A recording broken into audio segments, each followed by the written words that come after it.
Hi guys, how you doing? So good to be back at you again for the Money Business Podcast. I hope you're all doing fine. Okay, so we sent out a circular on our Facebook page as we discussed or give our notification rather of our desire to talk about the new development in the business space and how they are likely going to affect your business and recommendations you take seriously. All right, and that's why we're here again to do this. So, good day to everyone listening, and it's my pleasure to be back here with you. Once again, as Sam Abraham, your superstar host of the Money Business Podcast. Like I said earlier, it's an amazing time to be doing this again. And big shout out to everyone at the Samuel Braham GLC brand. Thank you so much for you do behind the scene. Shout out to everyone listening. At the moment, I think we have listeners from 4 continents, right? Yeah. Our major listeners, I think the region is basically from the United States of America. Shout out to you. To those in the UK, big shout out. To those in India, shout out to you. To those in Europe, Asia, Africa, and North America, big shout out to you. God bless you big time. And yes, this is an education-based podcast, like we've already said. Of course, there is superior wisdom and knowledge being shared here, but it will be foolhardy for you not to do your own research and run with whatever you have learned. Okay, you learn, you do your research, then you take responsibility for your actions. So we are not to be liable for any bad outcome, as the case may be. That's why we're encouraged to do your research. Encouraging you to do your research. Please do not ever forget to do that. So back again, this is the Money Business Podcast. Our interest is to teach you structure and marketing strategies that works in business, while we also review different businesses for the week. Okay. So but today we are going to be focusing our attention on 2 key development for the week.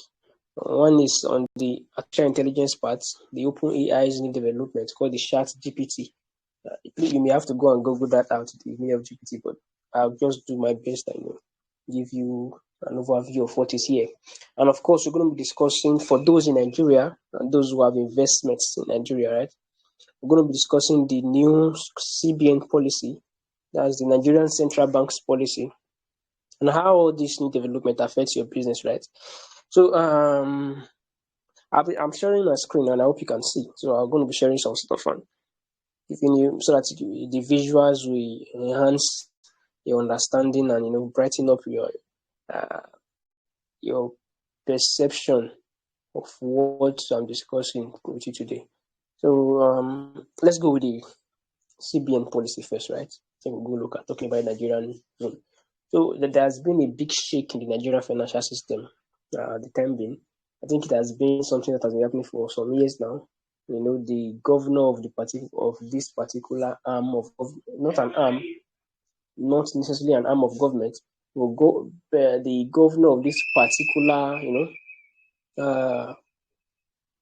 should I say, ministry of the government, who happens to be Governor Godwin Emefiele, has this overarching goal of ensuring that of course that is basically the desire of most governors of this particular institutions, financial institutions, this governing body for financial institutions in every nation, to reduce inflation and ensure the economy is as strong as possible, bringing about shared prosperity for all citizens, residents, and those doing business within the nation. So that has been one of the goals of Godwin Emefiele, and he has been pushing that ever since with different policies. He has made some errors, got some wins, and this is one of the latest one that come with some praise and some antagonism, as the case may be. But we just try and break it down. All right. So I think I have a screenshot of the document he sent out. So be with me. So let me clearly read it out for you all to see, and we can go ahead and analyze it. All right. Okay. Oh, I think I lost it. Did I? All right, let's just take a look at. I think I lost it, but that notwithstanding, I have um, a summary from one of the reputable media industry in Nigeria. I think this would do too. So these are the key points you have to take note. For those who have not gotten to see it, okay, you can just go online, Google it, the new CBN policy for Nigeria, and you see it. It's just a two-pager. Right? But meanwhile, the cable index, we're generous enough, to summarize this and use visuals to illustrate the circular that was sent out by the CBN and signed by the head there. So this is it. According to the cable index, which is definitely confirmed reflection of that particular policy that has kicked out now, which is going to take effect from January 9, 2023. The circular is just out now. It said maximum cash withdrawal per week over the counter that's on a bank directly, but for individuals is 100,000 naira per week. And banks, as a formal organizations, they work 5 times in a week. That's 5 days a week rather. And that means if you mathematically speaking, it means 20,000 per day. That is the maximum you can collect from banks.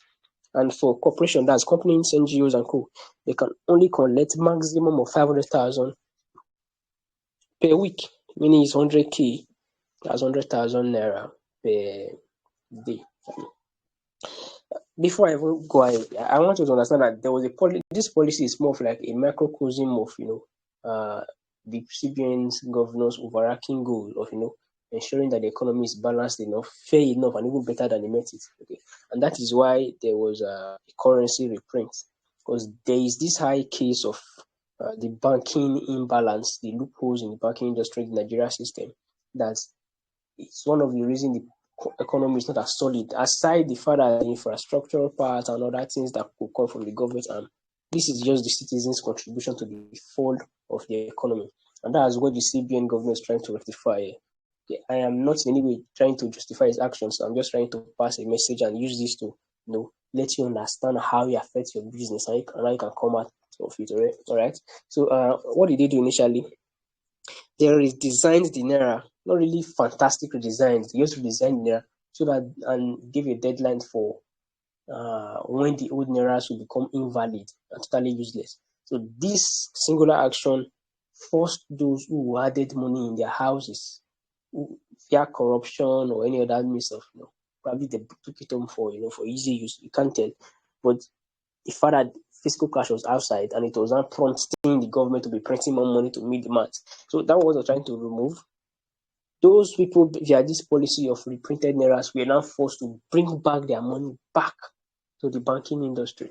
So bringing back cash back to the because if there's money in the bank, it goes out, it flows in and flows out. The economy, becomes a stable. But when money is added, there's barely cash in the system. There's a crumble, So that's kind of thing. That's one of the things the reprinting policy was able to do. Brought back money into the system, and this was another perfect, way of ensuring that the money remains in the system by limiting transfers, limiting withdrawals and not transfers, limiting withdrawals across the country, because those people who handle this money we will have this desire to go and deposit, then we withdraw using the new cash and go and dump back at all. They may do it out of ignorance, out of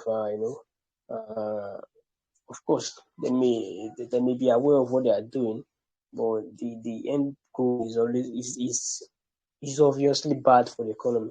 So with that aside, I think we'll just go ahead and talk about the other key points from the cables index analysis of the CBN policy.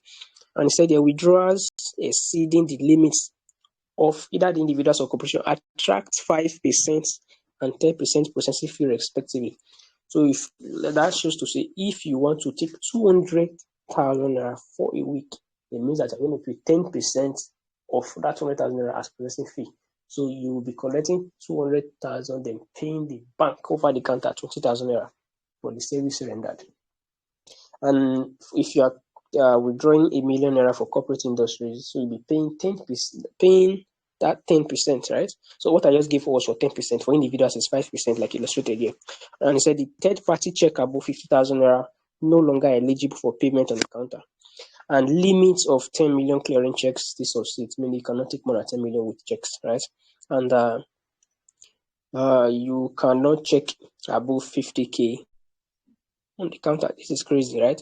And there's maximum cash withdrawal per week via ATM. So it extends far away, not just, it doesn't start and stop at the counter. It extends to the ATM machines, automatic teller machine, and of course to the POS too. I think we get to see that. Maximum cash withdrawal per week via ATM is 100K and subject to maximum daily withdrawal of 20K. Just like it gets to that's just like what's happening in the bank, in the counter in the banks. Then only denomination of 200 and below to be loaded. Okay, in Nigeria, for those who are not in Nigeria or have any close contact with the Nigeria industry, I think there are numerous denomination. The lowest being the 5 naira and the highest being the 1,000 naira. So we have the 5 naira, the 10 naira, the 20 naira, the 50 naira, the 100 naira, 200 naira, 500 naira, the 1,000. So this policy is saying that the third highest denomination, which is the 200 naira, will be the only currency loaded in the ATM. So if you want higher denomination, you go inside the bank and you know there's a limit to withdraw, just like it is what same with what you get in the POS and the ATM machines. So the maximum cash withdrawal for POS shall be 20,000 naira daily. Automatically, that means 100,000 naira per week. So this is just the key points, the summary of the whole policy. Now, there are different defects to this, okay? And before I continue, I would like to make you understand that things you should note of, right? This does not in any way limit your spending capacity. Those in Nigeria or doing business in Nigeria or have business from Nigeria, this policy is not limiting, all right, your spending ability, your spending capacity. What is really limiting is your direct contact to physical cash. So if you are like, aside the fact that the governor is trying to bring back cash to the system, he's also pushing an agenda of the cashless policy, which is also actually a good thing, reducing our dependence on physical cash before carrying out any activity. All right. So of course there are demerits to that. There are definitely issues around that kind of pushing such development. But that's what we're going to be discussing in this time. It's going to be very straightforward. Problems and how it affects you and how you can solve them, right? I think that's what we do at the Money Business Podcast. And of course, things to note of, right?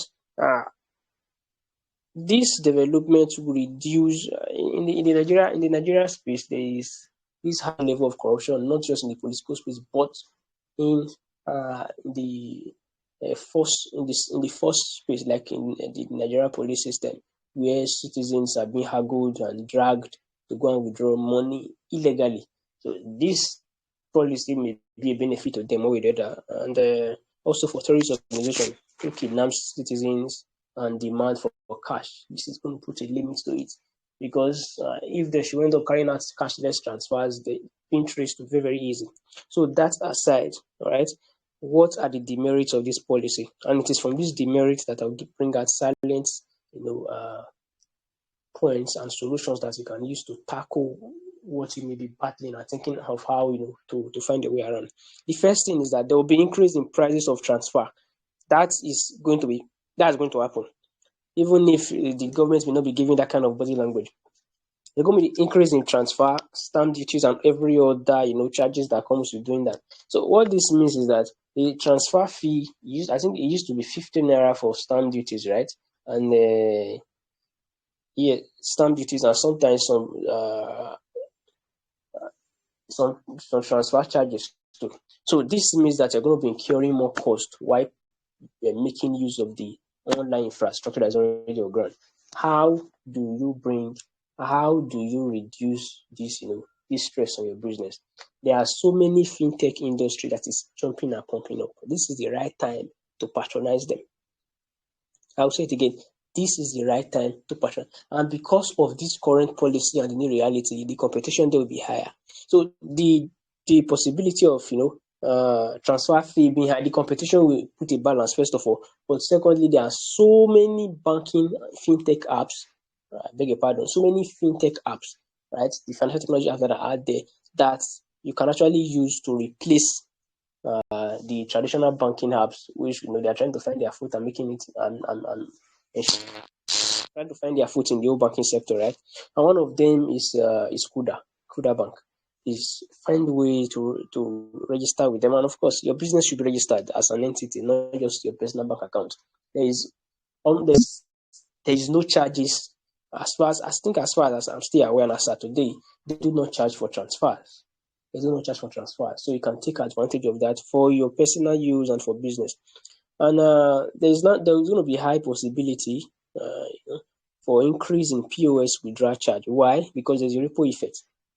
If they are to withdraw some POS, that's the those that use the banking vendor machines, where you, instead of waiting over the counter, you go to meet them with your ATM card, you slot it in, they give you a certain amount, and you pay for the service you render, right?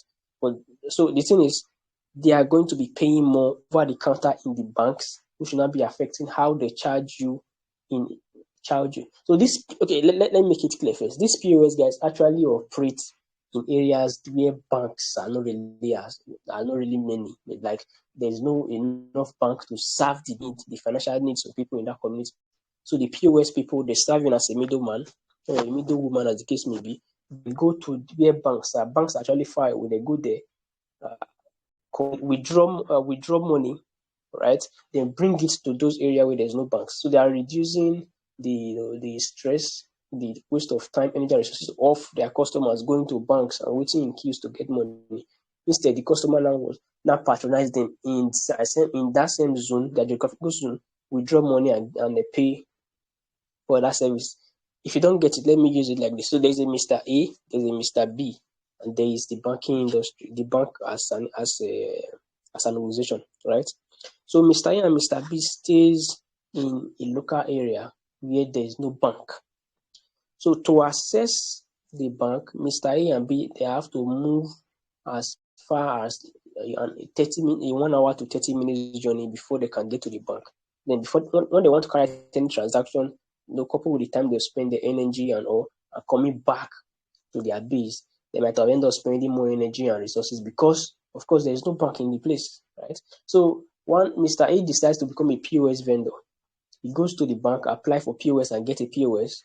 And what happens? He comes back to the community where Mr. A and where he himself and Mr. B stays and reside. Of course, there are other people too.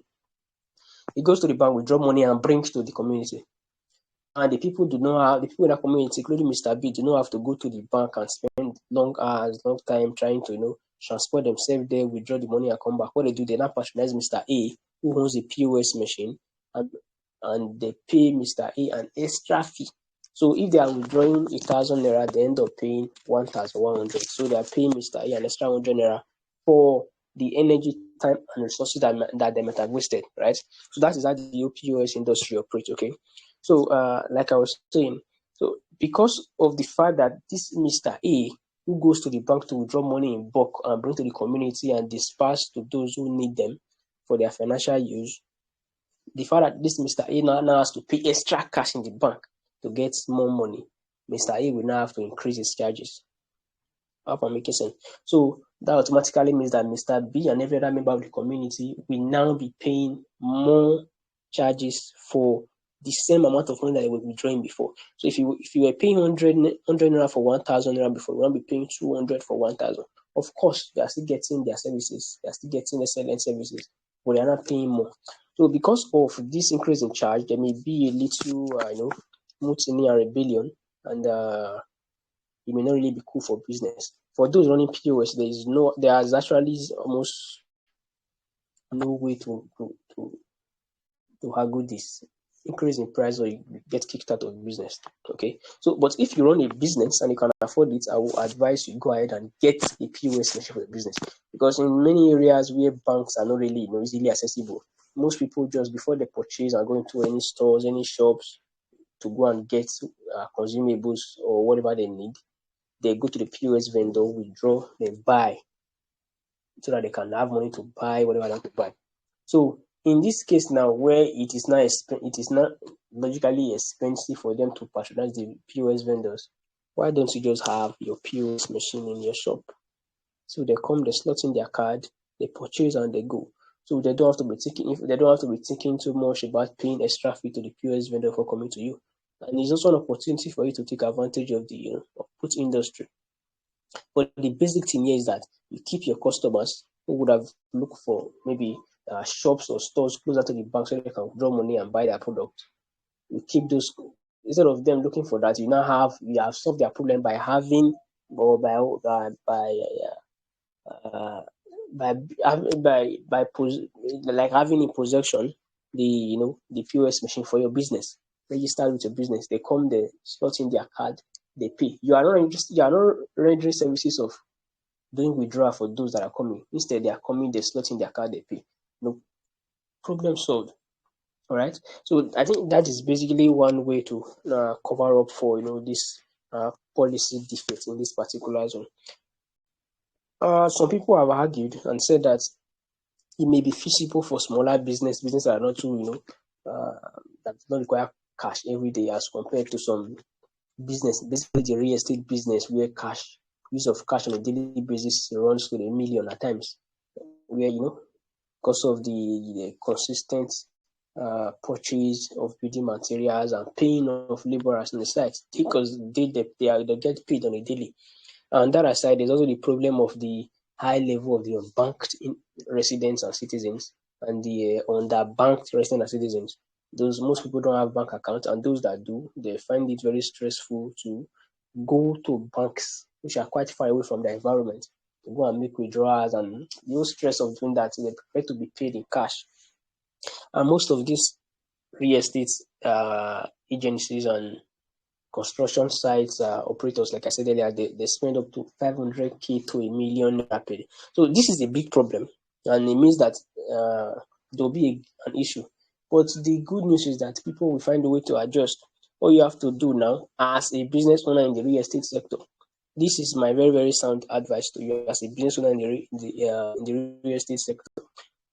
Except you are willing to, go ahead and pay the processing fees per day, you may have to encourage your workers to have a working bank account so they can be receiving their daily pay there. All right, that is basically for the unbanked and for the underbanked. And one key thing to note is that there will be congestion in the server because a lot of people will now have to be forced into the database of those that are banked, and there'll be congestion, slow response from bank apps, internet banking services, the INERA, the MTN Momo that is, I think, currently have a very strong agreement with the Nigeria financial system and other IT infrastructures. But that's not cause for, I think, like I said before, the whole competition thing, it makes it quite easy for those fintech industries are competing against themselves with regards to who provide more efficient, more effective, and more sound, services. That won't be a problem, but in the long run, it will take a lot of adjustments. So basically, this CBN policy is for the good, to have a very fine database that will benefit the government, because we have too many data flying around that are not consistent with regards to those that are banked and those that are not banked. Whereas a business owner, either you get a POS for yourself so that those who are patronizing you can easily patronize you without the stress and haggles of looking for cash that's not readily and almost no longer available. All right, but since you have access to these machines, all they have to do is come flip their card and business is good. Some will definitely want to use the banks app and transfers and others. So you have to look out for fake alerts, okay? So if the cash has not dropped, it's advisable to not go ahead and do business. It's better the customer goes than for you to lose your money and lose, of course, basically it be at your own loss financially and your business will suffer. So you have to pay attention to the alerts. Even before this policy became a thing, there was the rampant issue of fake alerts. So you don't want to be a victim. So like the biggest advice I will give you with regards to this CBN policy is that you start practicing and aligning yourself to all the possibilities, and clogging every loopholes between now and when it become effective in January 9. Because January is not for planning. Meet if you will say that over and over again. Start activating and using these strategies from this December till when the policy becomes effective in the night of December 2023. And I honestly hope that this insight will be of great benefit to your business and to you in person. All right. Do not forget, start working on how to get a POS machine for your business. It will really, really go a long way in helping you, maximizing the customers that come out patronizing. So that being said, we also have another big observation for the week, and it's around artificial intelligence and how it affects business.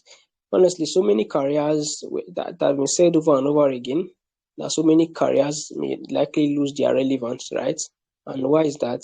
Because of the new development going on in the tech world. My goodness. It is so amazing. So amazing and undisputed. So ChatGPT is the new product that was launched recently by OpenAI. OpenAI is a brand, an artificial intelligence brand that is focused on, granting everyone access to swift use of artificial intelligence and integrating it to life and business, and even those that are not in life and business basically. And they have registered very great progress with the launch of ChatGPT. I think in 5 days they got 1 million users. That was massive, very, very massive. And this ChatGPT, as some people will argue, that it has come to make humans more lazy. But the thing is that it has enhanced the intelligence of humans. Because ChatGPT as an open AI product, what it does basically is that it mines information from the internet that has been used, confirmed, and processed over the years, and it puts it out there when you question. Let me give you a fine instance of how it works. Okay, sorry. So you just access chat.openai.com. You go there and you just type in any questions you want to type, and you get a very, very sound answers to your response. Although there is a limitation, because like you can see here, what is the latest iPhone version? The information the Chat GPT still under development has at the moment is limited to 2021. Right? There is zero integration of the 2022 information from the internet at the moment. So this is just the limitation for now. But aside that, people in the content creation industry, people who are in the content marketing industry, this ChatGPT is likely to come and put them out of business. Like, it is likely to come and put them out of business, out of business. This may be a very faulty assumption, just what I just said. But in the long run, we get to find out if it's faulty or not.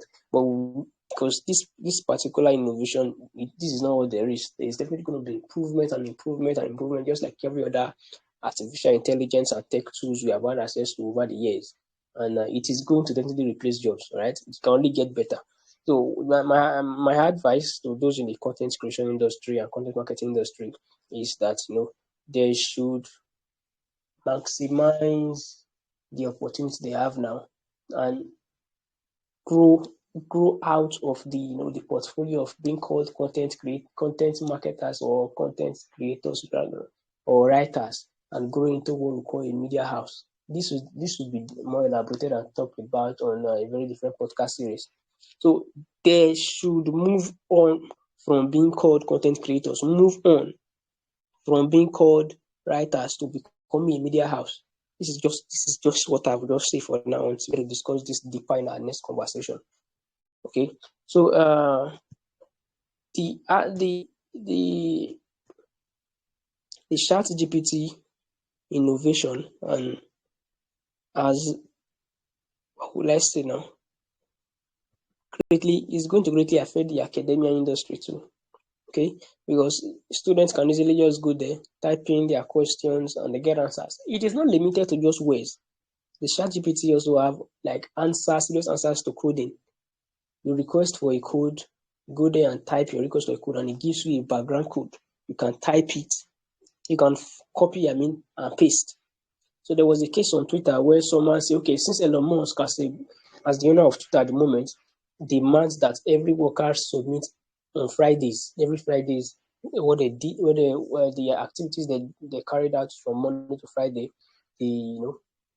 their task, and if they did anything technical, what they did and the result generated. You can easily go to ChatGPT and say, okay, since I need a very innovative code with regards to this particular industry, let me say the portfolio. Let me assume I'm working for Twitter now. The portfolio that I handle there is as a junior software engineer, right?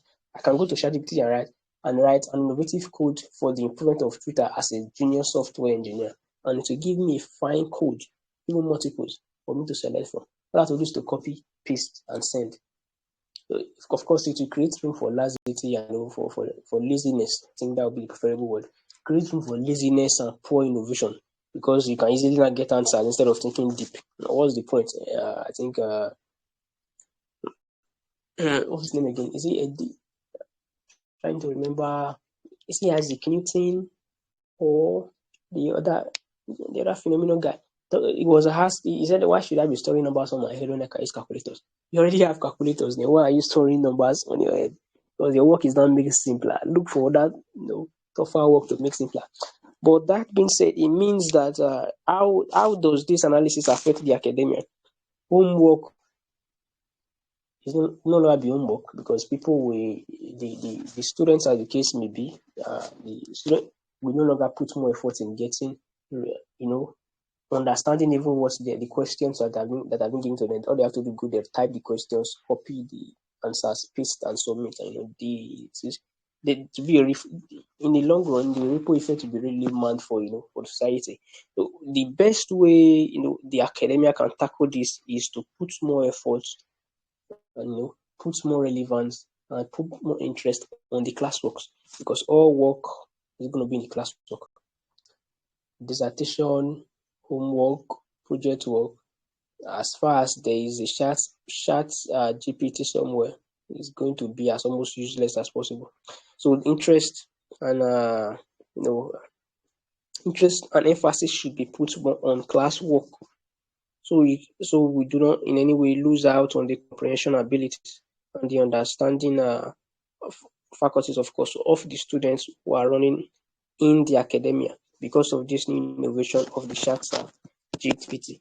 This is definitely not going to replace Google, as the case may be. There's so many arguments about it that this chat GPT is going to replace Google and all that. Because in Google, you have to type in your questions and you get shifted, or you get recommendations of links and pages that have answers to these your questions, right?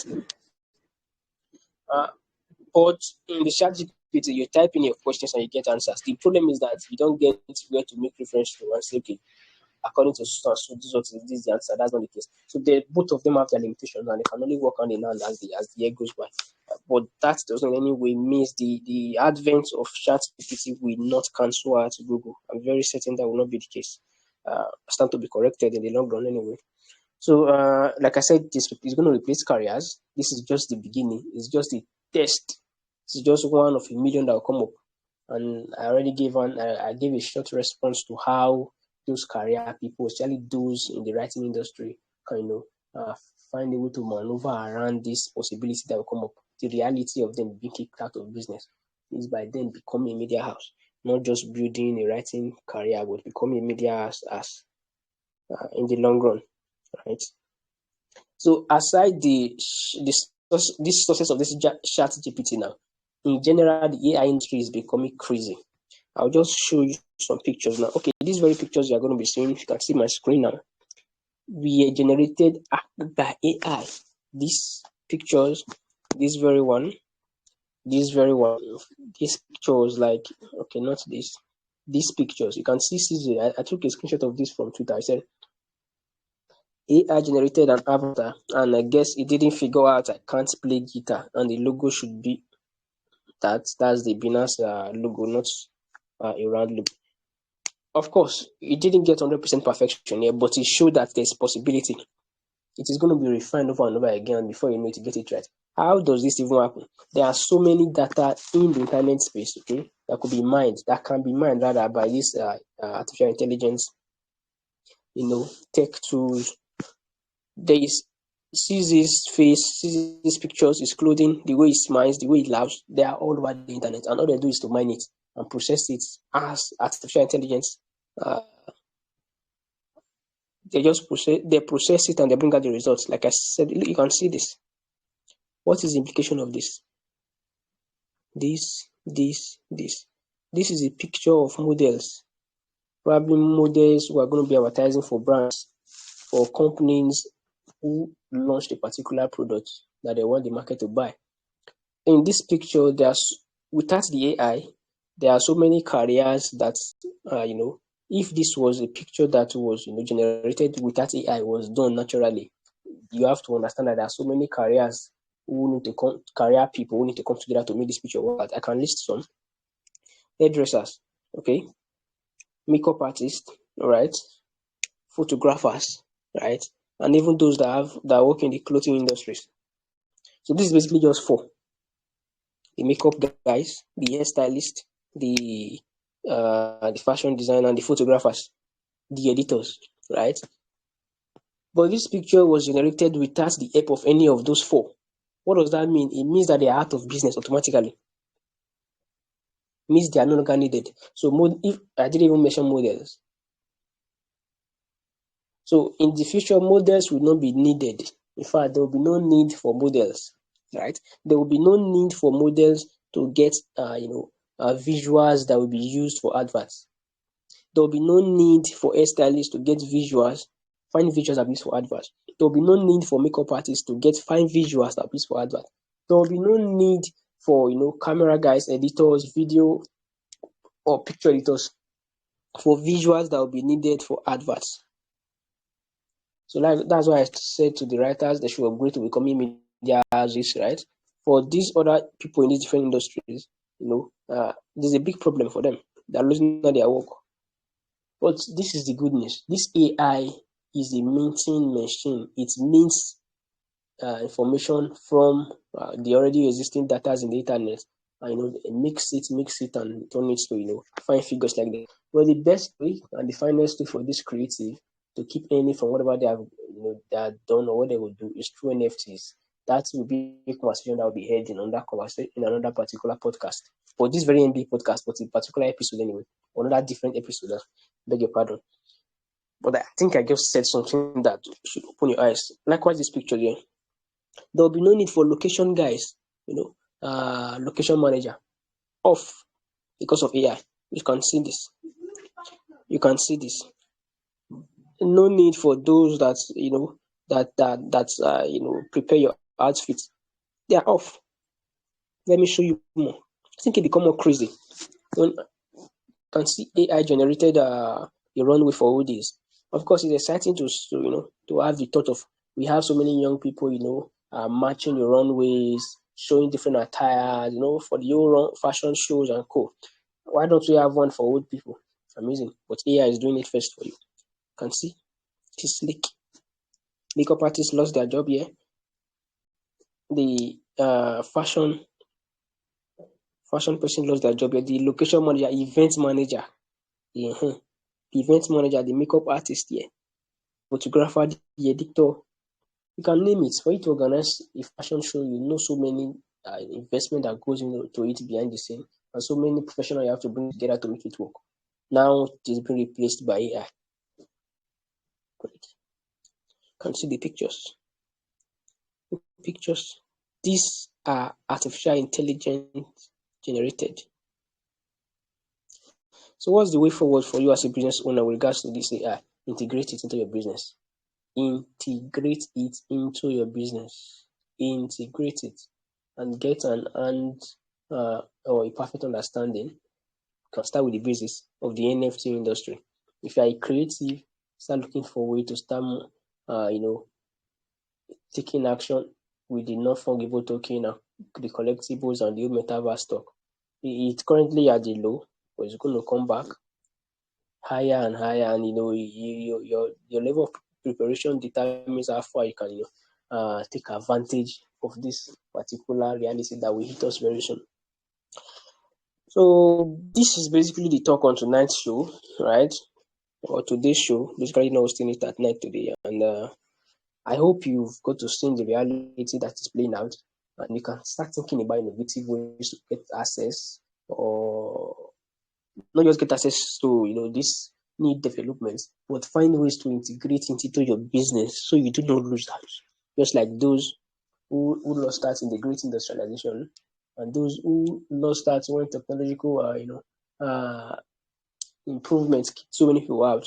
Like during the Web 1 upgrade, Web 2, Web 3, we are heading to Web 4. I'm not really too too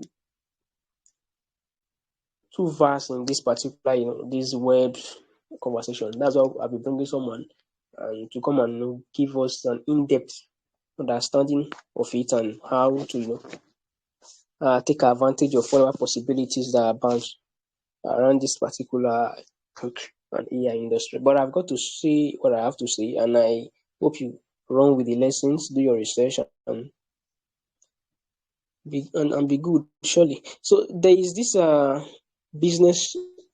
I think there's a trend. This is just a trend for me anyway. It was very laughable. I just had to share, right? Twitter owner, according to Reuters, a reputable global news agency, said Twitter owner and Tesla boss Elon Musk lost his title as the world's richest person, according to Forbes.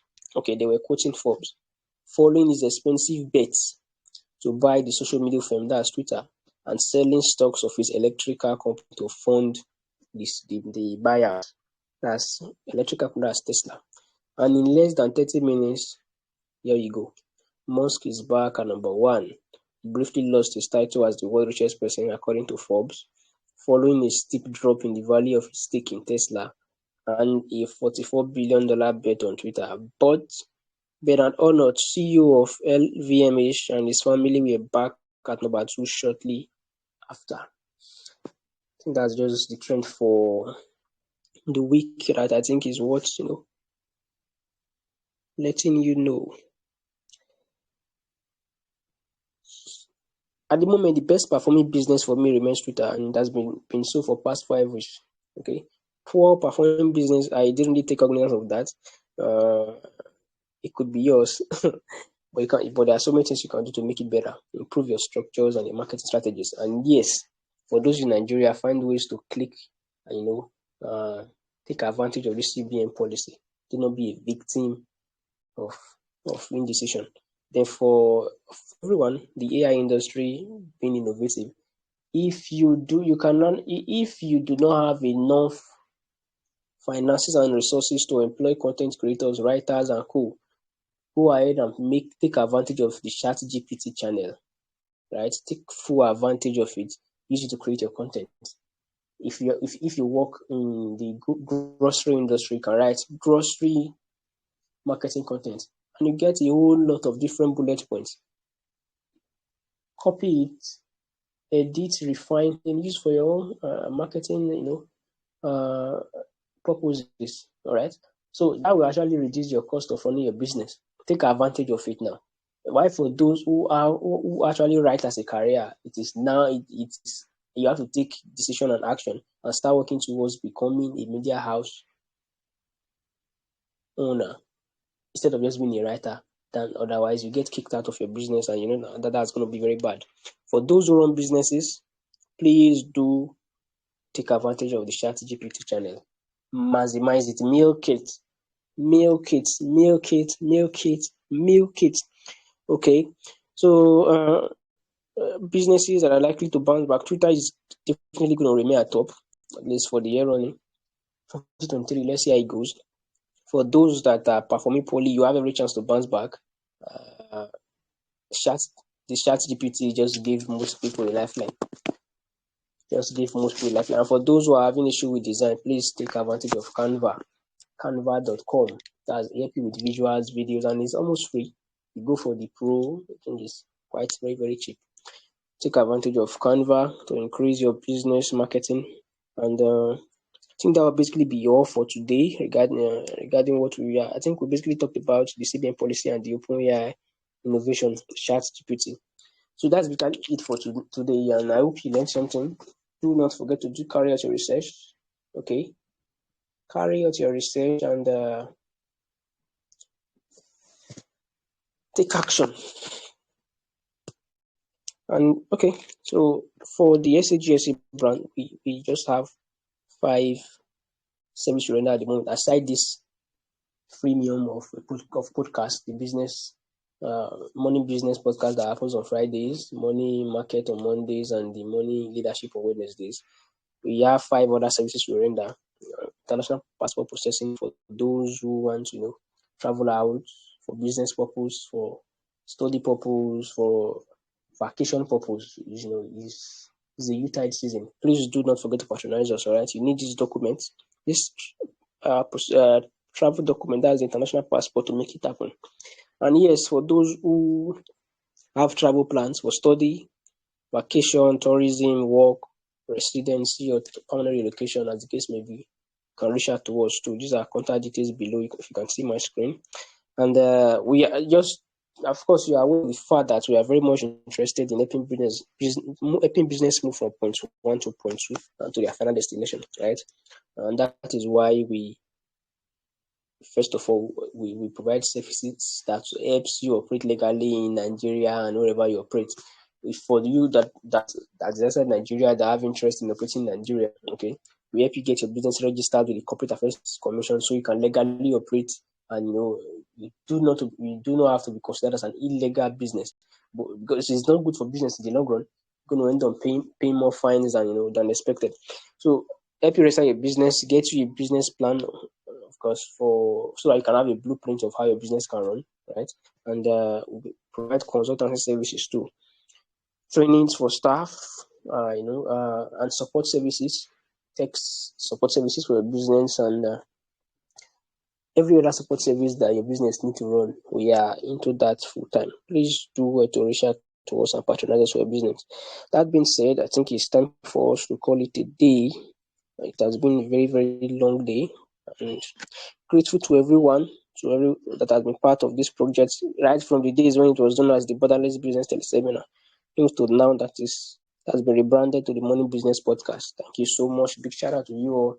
Big shout out to everybody listening from. Happy weekend to you, and do maximize it for personal growth, business growth, and of course for sustenance and stability for family. See you on our next conversation. Until then, bye for now. And yes, do not forget to subscribe to our channel. Subscribe, like, comment, and share every of our podcast. God bless you.